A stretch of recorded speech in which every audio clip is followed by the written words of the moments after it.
Now, when we talk of economic strength, economic growth, these are the backbone of any country. But a society's resilience is measured by the governance and the kind of governance model that countries have. So I would like to see this comparison of what the Chinese system offers, their version of democracy, and what the West offers. Mohammad Saqib Saab, I would like to ask you this question. We know that conventional democracy is not really performing the way it has to be, and there has to be a new model. And China has shown that model. So in the Chinese democracy, there is collective leadership, there's focus on development. Then one of the most important thing of Chinese democracy is that they can contextualize their culture, you know. It is they contextualize their culture and historical lineage, which is very, very important, which is civilized, only a civilization can do it. America cannot probably, even they do not even will not understand that how to contextualize a governance structure based on culture and history.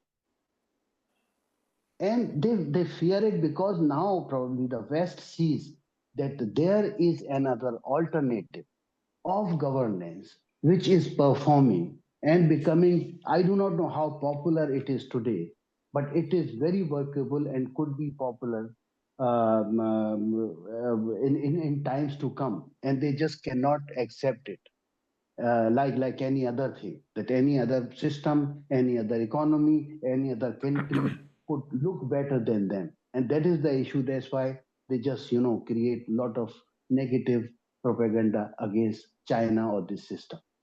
Over to you, Mr. Arnaud Bertrand, because you are in France in the West.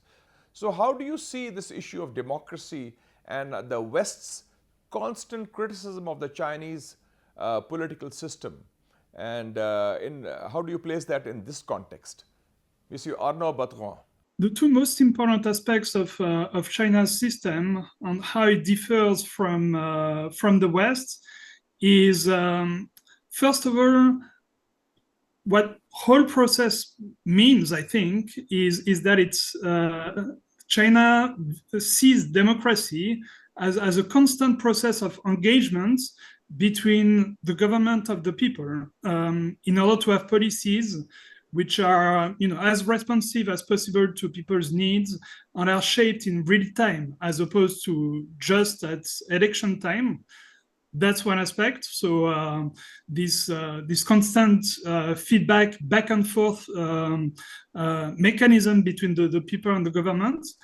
And another key aspect, I think, and very important, is meritocracy, where rulers in China, as we all know, are selected based on meritocratic criteria. And that's actually been the case for a long time, since the Tang Dynasty, where all the officials in China were at the time selected based on the imperial exams.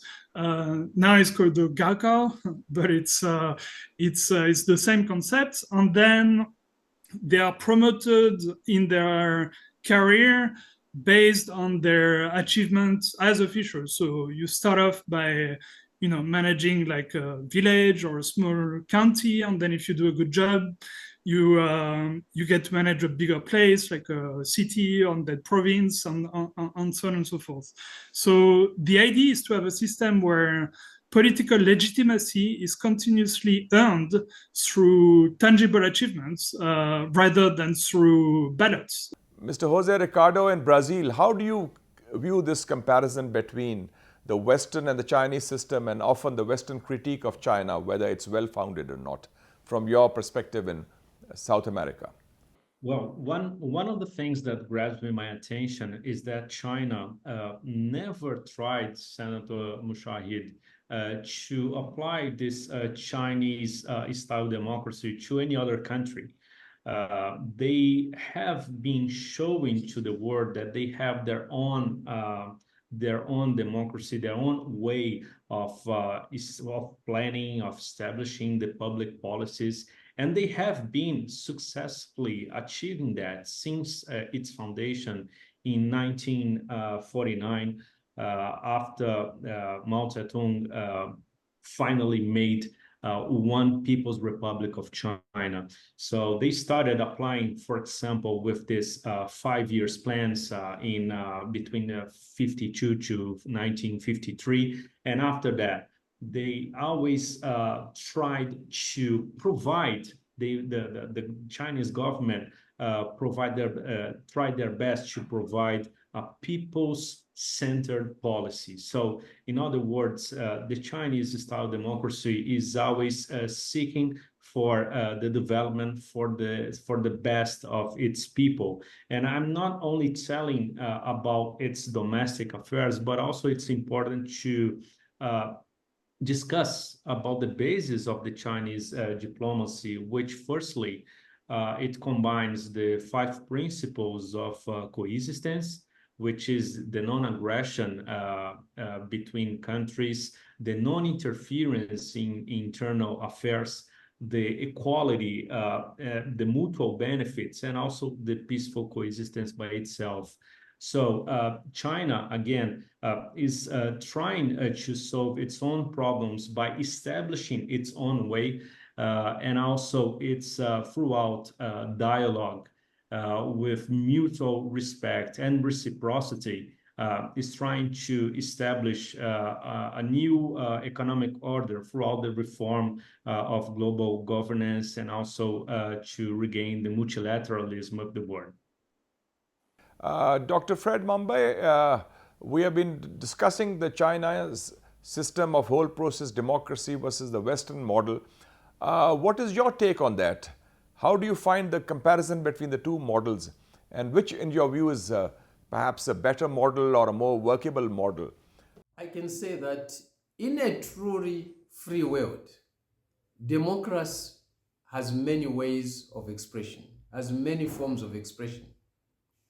And each path is different. Each country has got its own history, has got its own circumstances. So there isn't one form of democracy that fits all. It can't be a straitjacket. Recently, there has been a lot of attention paid to the Los Angeles wildfires. Many people believe that a fire of this magnitude, which has not been extinguished for such a long time, is proof of the failure of governance in the United States, and that the country is unable to provide the most basic livelihood security for its people. It's true. Despite being the richest country, there's still so many hungry mouths in the United States. That system was based on colonizing others. That system was based on humiliating others. That system was based on unequal relationships with others. It's an exploitative system. It's a system that leads to the degradation of human beings. It can't be a model for Africa.